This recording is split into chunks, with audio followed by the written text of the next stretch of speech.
up to the family, wherever you guys might be in the world. Welcome back. Come on in. Come on in. Welcome back to another episode. This is your brother Samal here, reporting live from Nairobi, Kenya. A couple of my subscribers asked us to go to some tea farms, a coffee farm, showcase the vibes in those type of settings. So today we're going to head out to a tea farm. At this particular tea farm, we go for a hike for about 2 hours. The host kind of shows us how they grow tea, the essential benefits of the particular teas that they grow. Also, after the 2 hour tour or hike, we sit down for a nice vegan lunch. Um, and I guess we chop it up with the tour guide or the host, and then we go from there. So if you guys want to see some tranquil, some chill, relaxed vibes, stay tuned, family. For those of you who are here for the first time, welcome to the platform. If you're here in Africa for the first time, welcome to Nairobi, Kenya, the bustling, hottest African country. Stay tuned. Go ahead and hit that like, share, and subscribe to the platform so that we can jump in the algorithm and put up our numbers. So appreciate you guys tuning in once again. Stay tuned for the vibes. Hold tight.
Seasons.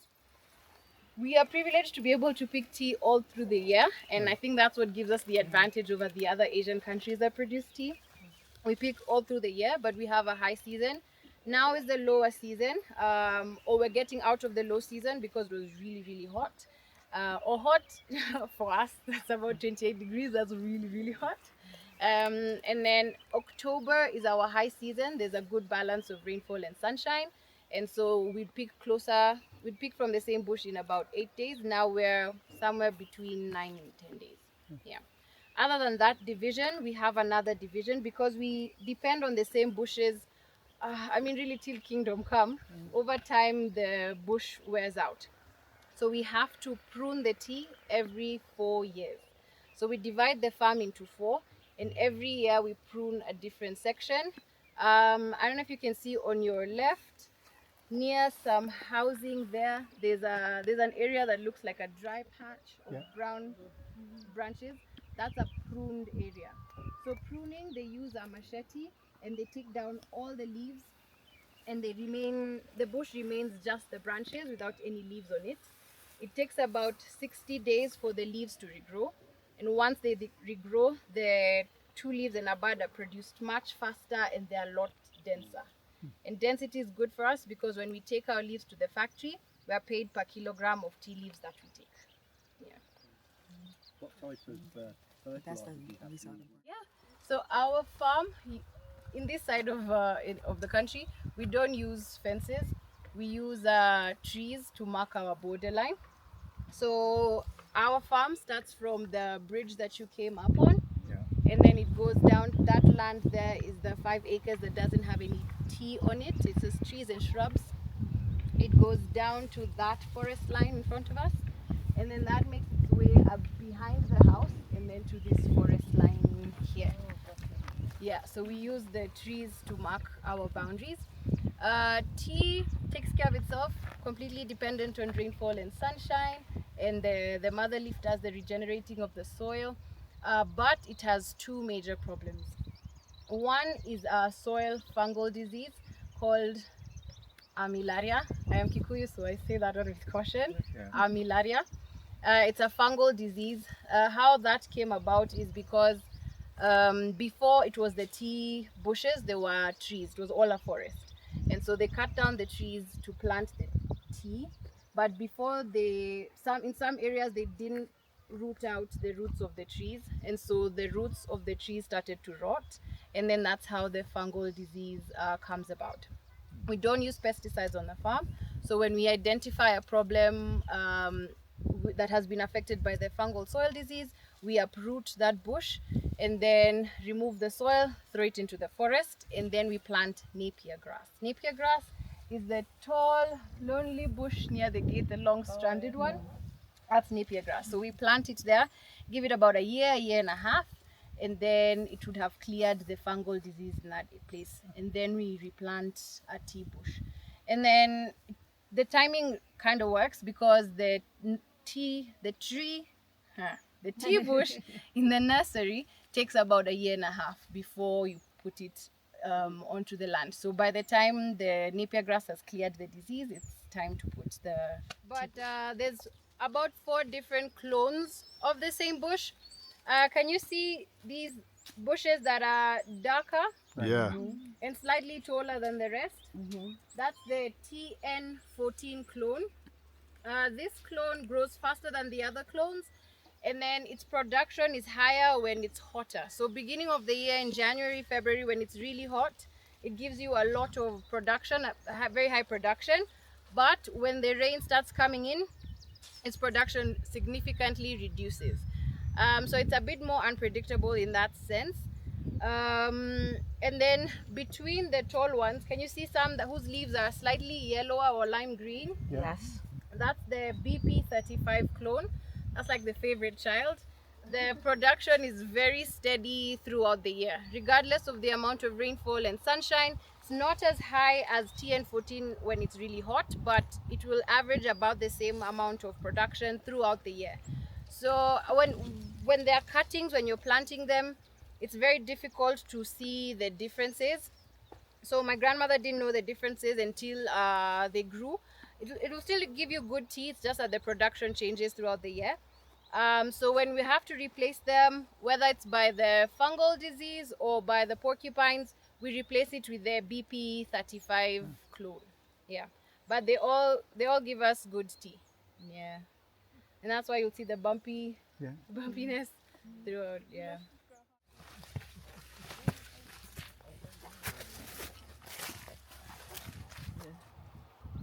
Ready, go.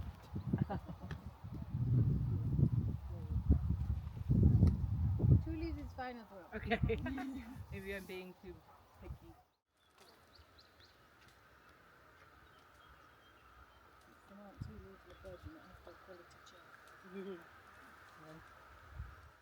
Three. Oh, okay. Then we take it to the factory. Oh, and you take it to the factory every single day? On the days that we have picking, Pick- on the day oh. we have picking days, yes. Oh, Yeah. okay. You have to take it the very same The day. very same day. Yeah. Oh, okay.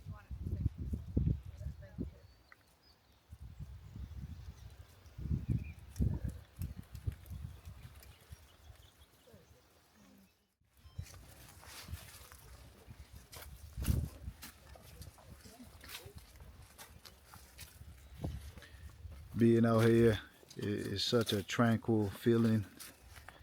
It's quiet. You see tea pickers everywhere in the groves.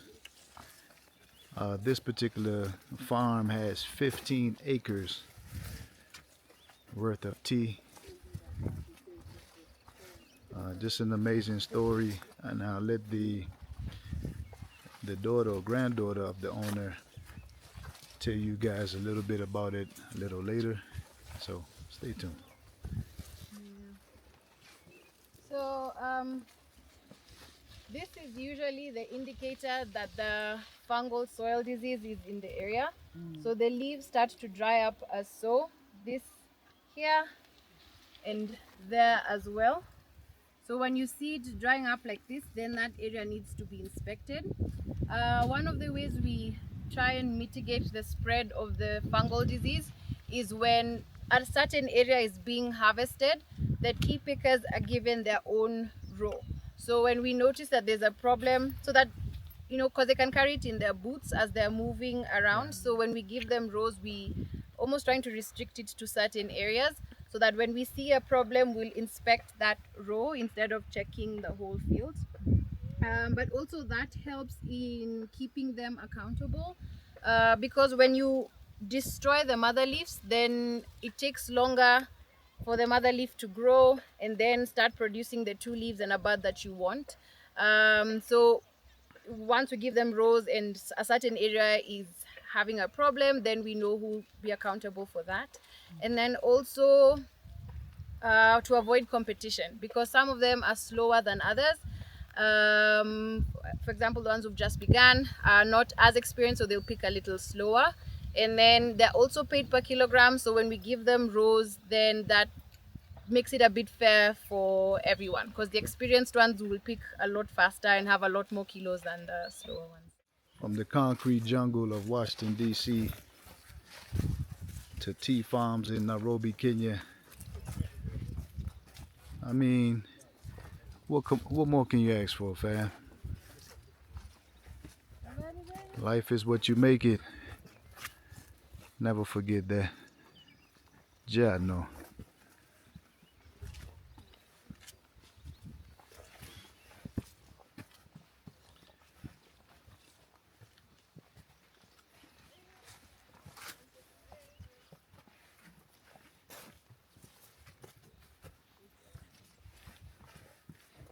Watch your step on this one. Big one.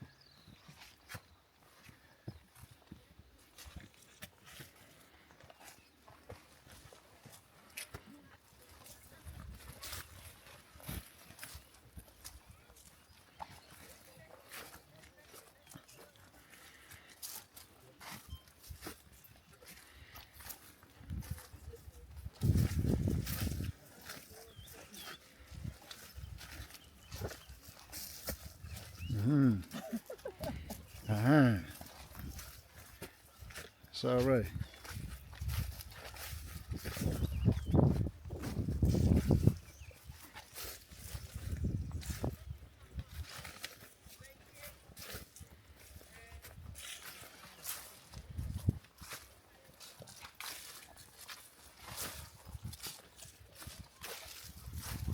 So how long have you been conducting the tours? Tours 4 years. 4 years? Yeah. Okay. Yeah.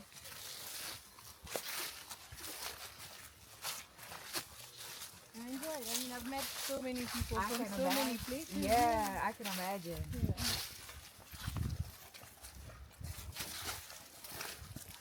It's good. The silver needle, Now it's got a little tin. silver needle tea. Yeah. It's very soft. It's So very we tasting mellow. four different teas now. Yeah, it's very mellow. Yes. It has similar properties to Fresh. chamomile. Yeah. Oh, yeah. Yeah, oh yeah, that's what I mean. All those, a But lot the of bigger things took cities, it might be more still. I don't know. I think the different They do companies the who are test. buying them, they also just test to grow. So they just drink it, but they usually spit it out. Yeah. Because of the In the UK, they I wanna have do because the they test. blend teas, don't they? This They is have tea green test tea. Yeah. That's And she's probably like yeah, because I think they must buy wholesale and then blend. sensitivity, oolong is a better Oolong tea. alternative. But green is better still. Health-wise, yes. Yeah, but then because of This the is black, right? Actually, the Yes, Grey this is in Newcastle, black it was an Earl Grey. it's Good called old black black tea, tea. but it should be a red copper color. Mm. Yeah, Yeah. yeah. Copper tea. Yes, it's copper Like, tea. yeah, Grey. Yeah, I know. A little. It's Greetings to the family. We're here with the beautiful Janice, here at her grandmother's 15 acres worth of tea. Can you imagine, family? So, welcome to the platform, Janice. Thank you. Thank you. I guess the first question I would ask, how long have grandma's property or farms been here? Yeah. It has been here slightly over 40 years now. They moved here in 1981 and planted in 81, but they had to wait 3 years until 1984 to be able to harvest tea. Nice, Yeah. nice. And let me ask, what does a typical day here at Tigoni Farms look like? Yeah. A typical day is waking up to foggy Tigoni. It's quite cold in the morning. And then when it clears up, then we have tea picking during the day, and that runs into the afternoon. And then in the afternoon, about 3 p.m., we take the tea leaves to the factory for processing, and then just listen to the birds the rest of the day. I got you. Yeah. So, family, if any of you guys are interested, if you're in Nairobi or Kenya overall, please visit Tigoni Farms. What would people have to do? I know we book just for the sake of people watching. Yeah. What does a process look like as far as booking a tour with you guys? Okay. You can find us on any social media platform as Tigoni Tea Tour. Right here. You can find us at Tigoni Tea Tour, and then send us a message, send us a DM, and then we'll book a tour. And real quick, I know that you all watched the footage and you saw what we did, but can you run them point for point what they would experience in a tour? Okay. So the tour is a 3-hour experience, and we'd begin with a cup of tea and mandazi or any alternative in the morning at 10. And then after that, we'll have a guided walk inside the tea farm. I'll explain to you how tea is grown and how we take care of it in the history of tea in Kenya. And then after that, we'll move into a traditional tea making class, tea tasting, and then lunch. I hope you enjoyed the lunch. Absolutely. Thank you. I appreciate your time, Janice. welcome, We you're will welcome. definitely be back at some point, and we'll bring a Yay. group with us. Come. Thank you for coming. Okay. Found another place. Yeah, and- no. I Yeah. was they said don't come here, so Yeah. it was great. Thank you. Yep. And even the energy from you guys, because I feed off of it. You know, usually you could talk to people and you Yeah. could give a tour, and then people are just looking at you. Yeah, Okay. sometimes. It's Yeah. not fun. No. You are so welcoming, just Thank so you. informative. The land is beautiful, and so yeah, we'll definitely be back. So thank you for your time.